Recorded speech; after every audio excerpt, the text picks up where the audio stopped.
आज मनीष भूली जाइछि जे काली ताको मरिबार अछि। एही संसार रे एपरि किए अछि जे मृत्युर धाड़ी रे ठिया होइनी।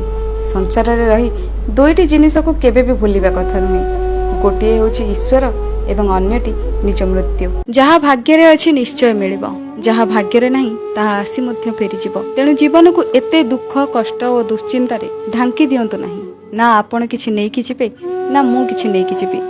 जहा थिला जहा उपार्जन करिछे सबु एठी ही रहि जिवो।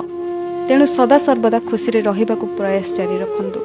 काहेकि ना दिने ना दिने समस्त को निश्चित भावे मरिबाकु हेबो।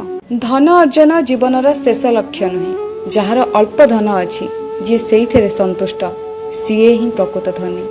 आमे धन केते संग्रह कलु केते दान कलु सेइथिरे ही जणा पड़िबो आमे केते धनी। जहार बहुत धन संपत्ति अछि सीए नुहे। जे गुड़ाए पाइबो बोली आशा न करुछि से ही प्रकृत धनी। दीप कथा कहे नाही ता प्रकाश ता परिचय देई थाए। ठीक सेमिति आपण निज विषय रे किछि कहंतु नाही। सठिक कर्म करि चलंतु, समय आपणक परिचय देबो। निश्वास विश्वास तीन अक्षर भरोसा पाएनी किए कहार। जीवन जातना तीन अक्षर मोह माया लंबे अनेक दूर। मनीष ईश्वर तीन अक्षर लोभरे मनीष गढ़े मंदिर। जन्म मरण तीन अक्षर सबुरी मूल कला ठाकुर।